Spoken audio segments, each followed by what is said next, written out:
Hello friends, Radhe Radhe, good afternoon. आज मैं एक कहानी शेयर करूंगी। दादी माँ के हाथ का अचार। दादी जब कभी वनीला चॉकलेट वाली मिठाई बनाती तो मुझसे कहती, थोड़ी माली के बेटे मोहन को दे आओ। मोहन के लिए तंदूरी बतख या चिकन कड़ी ले जाती तो वो नहीं खाते, क्योंकि उनके घर मांस मछली नहीं खाता था। मगर मोहन को मिठाई अच्छी लगती थी, खासकर गुलाब जामुन, रसगुल्ले, जलेबी, जिनमें खूब दूध और चीनी रहती थी। यह एक प्यारी सी छोटी सी कहानी है, बड़ी रोचक। और फिर दादी के हाथ से बनी अंग्रेजी मिठाई तो वह बड़े चाव से खाता था। अक्सर हम कटहल के पेड़ को शाखाओं पर जा बैठते और मिठाई या पिपरामेंट या लसलसी चिपचिपी टॉफ़ी के चटकटे लेते रहते। कटहल हम खा नहीं सकते थे। तो ये एक लड़का अपनी दादी माँ के अचार के बारे में उनके बारे में बता रहा है। हाँ, उसकी तरकारी या सब्जी बनती या अचार डलता तो हम शौक़ से खाते थे कटहल, मगर कटहल के पेड़ पर चढ़ने में बड़ा मज़ा आता था। ये एक बच्चा बता रहा है कि बाकी चीज़ें तो हम खा लेते थे, लेकिन कटहल को नहीं खाते थे जो पेड़ पे उगता था। कुछ बड़े अद्भुत जीव भी उस पेड़ पर रहते थे, जैसे गिलहरियाँ, फल खाने वाले चमगादड़ और हरे सुग्गों का जोड़ा। गिलहरियाँ हमसे हिल मिल गई थी। मतलब वो इसने बताएगा कि मेरी दादी कैसे अचार बनाती है, और जल्दी ही हमारे हाथों से चीज़ें लेकर खाने लगी थी गिलहरियाँ। उन्हें भी दादी की चॉकलेट वाली मिठाई बहुत भाती थी। एक नन्ही गिलहरी तो मेरी जेबों में घुसकर यह खोजबीन करती थी कि मैंने कहीं कोई चीज़ तो नहीं छुपाई है। वहाँ चारों तरफ पेड़ ही पेड़ थे, और जब हम दादी को कोई जवाब ना देते तो यह पता लगाना मुश्किल हो जाता कि हम किस पेड़ पर बैठे हैं। वो छुप जाते, दादी इधर उधर कोई शरारत करते तो वो पेड़ पे छुप जाते और दादी इधर उधर ढूंढती। कभी कभी होता यह है कि जिस पेड़ पर हम बैठे होते, क्रेज़ी उसके नीचे आकर भौंकने लगता और हमारा भेद खुल जाता। ये छोटा बच्चा बोल रहा है, क्रेज़ी उनका कुत्ता है। ठीक है। आई एम श्योर आपको बाकी कहानियों की तरह ये भी कहानी अच्छी लगेगी। जब पेड़ों से फल बटोरने का मौसम आता तो यह काम मोहन को सौंपा जाता। आम और लीची गर्मियों में पककर तैयार होते थे। उन दिनों में बोर्डिंग स्कूल में होता था। मतलब उन दिनों वो कह रहा है कि मैं बोर्डिंग स्कूल में होता था गर्मियों में, तो मैं फल बटोरने के काम में हाथ नहीं बटा सकता था। पपीता जाड़ों में पकता था, मगर पपीते के पेड़ पर चढ़ा नहीं जा सकता था, क्योंकि उसका तना पतला और लचीला होता है। ये अपनी दादी माँ की जो भी व्यंजन वगैरह है सब कुछ बता रहा है, कैसे कैसे भी हम बनाते थे, खाते थे। पपीते के पेड़ से फल तोड़ने के लिए हम लंबी लगाकर फल गिराते और धरती पर गिरने से पहले ही उसे लपक लेते थे। मोहन अचार वगैरह डालने में भी दादी की मदद करता था, लेकिन दादी के अचारों की बड़ी धूम थी। तेल में तैयार किया गया आम का अचार देखकर तो हर किसी की लार टपकने लगती थी। मतलब जो अचार था वो ज़्यादा अच्छे से बनाती थी ना दादी। तो नींबू का तीखा अचार भी बहुत लोग आते थे। इसी तरह शलजम, गाजर, फूल गोभी, मिर्ची और दूसरे फलों और सब्जियों के अचार डालने में भी दादी उतनी ही निपुण थी जितनी कि चॉकलेट्स वगैरह, मिठाई वगैरह बनाने में थी। जलकुंभा से लेकर कटहल तक, मतलब यह है कि किसी भी चीज़ के अचार डालने की कला दादी में माहिर थी। लेकिन कैन काका को अचार अच्छा नहीं लगता था, इसलिए मैं दादी से हमेशा ढेर सारा अचार डालने का आग्रह करता था, क्योंकि कैन काका से इसकी लगती थी। मैं अचार भी शौक़ से खाता था, यहाँ तक कि मिर्च मसाले वाले तीखे अचार भी मुझे अच्छे लगते थे। एक बार जाड़े के मौसम में जब दादी के पास पैसों की थोड़ी कमी हुई, अब दादा तो थे नहीं, बता रहा है, जब कमी हुई तो मैंने और मोहन ने घर घर जाकर उनके अचार बेचे। हालांकि दादी हर किस्म के लोगों को पालती जीव जंतुओं को खिलाती पिलाती थी, मगर वह कोई धनी स्त्री नहीं थी।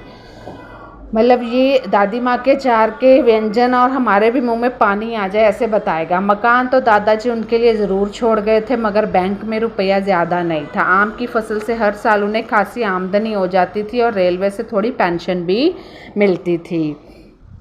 तो दादाजी इस सदी के शुरू में पहले देहरादून तक रेलवे लाइन में मदद करने वाले अग्रणी लोगों में थे, मगर इसके अलावा दादी की आमदनी का और कोई साधन नहीं था। तो जब पैसे कम हो गए तो दादी इतने अच्छे व्यंजन वगैरह बनाती है, अचार बनाती है, तो उन्होंने सोचा होगा अचार बेच के कुछ पैसे कमाए जाए। जब मैं कभी इसके बारे में सोचता तो देखता कि उन दिनों का भोजन निराला क्यों लगता था। बस एक आध चीज़ रहती थी उसमें, और उसके साथ कोई मिष्ठान होता था। एक सब्जी होती थी, एक अचार जो होता था वो मस्त होता था, लोग अचार के साथ ज़्यादा खाते थे। यह दादी की पाक कला का ही कमाल था कि साधारण सा भोजन भी दावत का मज़ा देता था। दादी के अचार ले जाकर बेचने पे मुझे कोई संकोच नहीं था, बल्कि इसमें तो मज़ा ही था। मोहन और मैं अचार की बोतलें, शीशियाँ, टोकरियाँ में भर भर कर घर से निकलते और घर जाकर उन्हें बेचा करते थे। मतलब उनके अचार इस तरह से अच्छे थे, लोग चाट चाट के खाते थे उंगलियां। सड़क के उस पार रहने वाले मेजर क्लार्क हमारे पहले ग्राहक थे।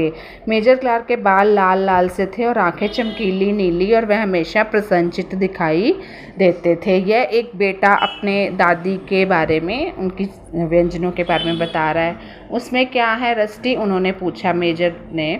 जी अचार है। अचार तुम खुद डालते हो? जी नहीं, मेरी दादी डालती है, लड़का बोलता है। हम बेचने आए हैं, इन्हें बेचकर हम बड़े दिन क्रिसमस के लिए टर्की खरीदेंगे। मिसिस बांड के अचार? हाँ बेटे, तुम्हारी दादी से अच्छा अचार कोई नहीं बना सकता, ये मिस्टर क्लार्क ने कहा। यह बात मैं पहले ही कहता था और आज फिर कहता हूँ, इस दुनिया में जहाँ बढ़िया और लजीज भोजन बनाने वालों की वैसे ही बेहद कमी है। मिस्टर क्लार्क ये उस बेटे को कह रहे हैं कि तुम्हारी दादी से बढ़िया अचार नहीं कोई बना सकता। तुम्हारी दादी तो समझो ऊपर वाले का वरदान है। क्या क्या है इस वक्त तुम्हारे पास? जरूर ही मिर्ची का अचार होगा। तुम्हारी दादी जानती है कि मिर्ची का अचार मुझे बहुत अच्छा लगता है। ये मेजर क्लार्क उस बच्चे को कह रहे हैं। तुम्हारी टोकरी में अगर मिर्ची का अचार ना हुआ तो मुझे बहुत ख़राब लगेगा।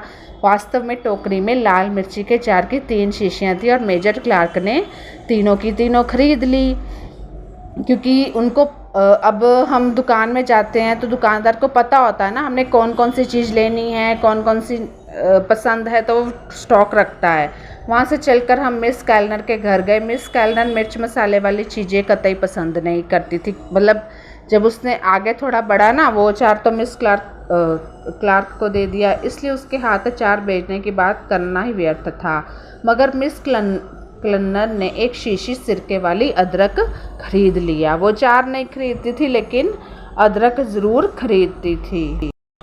आगे सड़क पर डॉक्टर दत्त रहते थे, जो अस्पताल के इंचार्ज थे। उन्होंने नींबू के अचार की कई शीशियाँ खरीदी। बोले कि नींबू का अचार उनके जिगर के लिए बड़ा फ़ायदेमंद होता है। नींबू तो आपको मैंने पहले भी बताया बहुत अच्छा फ़ायदा करता है, बहुत ही बढ़िया होता है। सड़क के सिरे पर मोटर गैरेज के मालिक मिस्टर हरी रहते थे, जो नई कारें बेचते थे। उन्होंने सिरके वाले प्याज की 2 शीशियाँ खरीदी और विनयपूर्वक कहा कि अगले महीने हम उन्हें 2 शीशियाँ और दे जाए। मतलब इस तरह उनकी दादी ने व्यापार सा एक शुरू किया। वापस घर पहुँचते पहुँचते हमारी टोकरी अक्सर खाली हो चुकी होती और दादी की हथेली पर हम जाकर 20-30 रुपये रख देते। उन दिनों इतने रुपए में टर्की आ जाती थी। मतलब ये क्रिसमस की टोकरी की बात कर रहा है। दादी के अचार की इतनी धूम थी कि लोग घर आकर अचार लेने आते। कोई लहसुन का, कोई अदरक का, आंवला और करेले के अचार की मांग करते थे। मतलब वो इतना अच्छा बनाती थी। तो केन काका को पुदीने की चटनी अच्छी लगती थी, लेकिन उन्होंने कभी बताया नहीं। और यह बात हमें मिस लेस्ली ने बताई जब वह अपने हस्बैंड के लिए कहने लगी कि यह चटनी तो मैंने मिस्टर हाउप्टन के लिए ख़रीदी है, जो मुझे कल सिनेमा दिखाने ले जा रहे हैं। अब आज उनको अच्छी अच्छी चीज़ें खिलाई। फिर दादी ने ढेर सारी पुदीने की चटनी बना दी केन काका के लिए। जब मैं उन्हें चटनी देने गया तो उन्हें भी काफ़ी अच्छी कीमत दी और खुश हो गए। और फिर हर बार दादी से पुदीने की चटनी की मांग करते रहे कि केन काका उनके क्लोज़ फ्रेंड थे। ये इसमें बताया गया है। धन्यवाद। मुझे कमेंट पे बताइए आपको मेरी स्टोरी कैसे लगी। Bye bye. Please like, comment, subscribe और शेयर, और मेरी पुरानी स्टोरीज़ को भी प्लीज़ शेयर कीजिए। Thank you.